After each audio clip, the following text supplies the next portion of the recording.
Di sini saya akan menjelaskan tentang pentingnya suatu kebidanan berkelanjutan pada ibu hamil, persalinan, dan juga ibu nifas. Sebelumnya di sini ada yang tahu nggak tentang asuhan kebidanan? Ada yang boleh dikenalkan dulu namanya sebelum berdiri ya. Perkenalkan, saya Elsa Utamiani dari kelas 9A.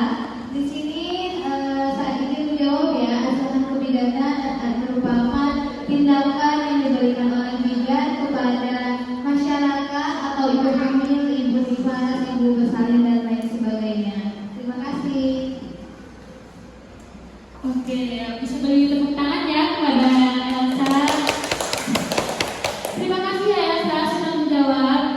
Betul tadi yang dikatakan oleh Elsa ya, itu yang dikatakan oleh Elsa tadi itu menjelaskan tentang asuhan kebidanan. Di sini saya akan menjelaskan tentang pentingnya asuhan kebidanan berkelanjutan pada ibu hamil, persalinan, dan juga ibu nifas. Sebelumnya saya akan menjelaskan dulu apa itu asuhan kebidanan berkelanjutan. Asuhan kebidanan berkelanjutan adalah pelayanan kebidanan yang diberikan secara terus-menerus dan menyeluruh kepada ibu mulai dari masa kehamilan, persalinan, nifas, hingga bayi baru lahir. Jadi asuhan kebidanan berkelanjutan itu kan terus-menerus memberikan asuhan kepada ibu hamil, dari mulai dari ibu hamil sampai dia melahirkan hingga mempunyai bayi baru lahir. Artinya bidan yang sama atau satu tim bidan mendampingi ibu sejak hamil sampai melahirkan. Tujuannya untuk apa sih? Tujuan utamanya adalah agar ibu merasa aman, nyaman, dan terjamin kesehatannya, serta mencegah terjadinya komplikasi kepada ibu hamil. Sampai di sini bisa dipahami? Bisa. Pertama di sini saya akan menjelaskan tentang asuhan berkelanjutan pada masa kehamilan atau ibu hamil. Pada kehamilan, bidan berperan penting dalam yang pertama ada pemantauan kesehatan ibu dan janin secara rutin, pemeriksaan kehamilan atau ANC. Bidan mengecek tekanan darah, berat badan, tinggi pulberi, denyut jantung janin, dan kondisi umum ibu. Jadi bidan mengecek seluruh kondisi fisik si ibu ya. Takutnya ada kekurangan atau penyakit dalam si janin atau si ibunya yang bisa mengakibatkan fatal ya kepada ibu hamil.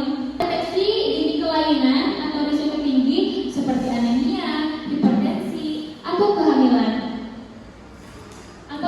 ganda. Bila ada masalah, bidan dapat segera merujuk. Yang ketiga, ada memberikan pendidikan kesehatan, misalnya gizi ibu hamil, tanda bahaya kehamilan, persiapan menghadapi persalinan, perawatan diri dan kebersihan. Terus yang terakhir ada membangun hubungan kepercayaan antara bidan dan ibu, sehingga ibu lebih tenang dan terbuka menyampaikan keluhannya. Jadi kita sebagai bidan juga cocok nih buat jadi tempat curhat. Kita bisa jadi juga psikolog ya, karena agar si ibu hamil itu dapat terbuka kepada kita selaku tenaga kesehatan.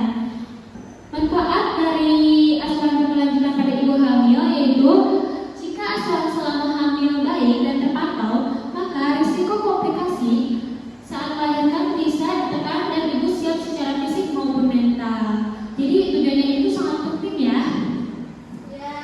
Yang kedua ada asuhan berkelanjutan pada masa persalinan atau ibu bersalin. Pada saat persalinan, kesinambungan asuhan menjadi sangat penting karena ibu sedang melalui proses yang berat. Peran bidan dalam asuhan berkelanjutan saat persalinan yang pertama adalah membantu proses persalinan secara aman dan nyaman. Karena ibu sudah mengenal bidannya, dia merasa lebih percaya dan tenang yang membantu. Nah, jadi ibu hamil tuh takut banget kalau misalnya dibantu sama bidan begitu. Dia lebih percaya sama dukun beranak ya, padahal salah. Yang bagus itu bukan membandingkan, tapi yang bagus itu bidan. Karena bidan sudah berdiri dan juga terjamin ya. Jadi ibu juga harus merasa percaya kepada bidan ataupun tenaga kesehatan lainnya. Yang kedua ada mengawasi kemajuan persalinan dengan pantograf atau alat pemantau. Memantau denyut jantung janin, kontraksi serta tanda vital ibu. Yang ketiga ada memberikan dukungan emosional dan psikologis, menenangkan ibu, memberi semangat dan membantu proses yang melahirkan yang nyaman. Jadi bagusnya dari asuhan kebidanan pada masa persalinan itu sangat penting karena si ibu tuh merasa takut nanti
ibu dan bayi. Selanjutnya di sini ada yang mau ditanyakan? Saya mau izin bertanya. Boleh diperkenalkan namanya dan dulu berdiri ya. Ibu, saya Fitria izin bertanya. Ibu Nipas kan pada waktu ke bidan, gimana caranya agar Ibu Nipas itu pada waktu bidan? Terima kasih kepada Putri yang sudah bertanya ya. Saya ingin menjawab. Bagaimana sih caranya ibu di pas yang tidak mau datang ke bidan? Caranya itu kita harus melakukan pendekatan terlebih dahulu kepada masyarakat ya. Karena emang rata-rata tidak percaya ya. Maka kita harus melakukan pendekatan terlebih dahulu. Baiknya berkomunikasi si ibu agar si ibu dapat percaya kepada kita selaku tenaga kesehatan. Mungkin sejauh ini tidak ada yang bertanya ya. Terima kasih atas perhatiannya ya.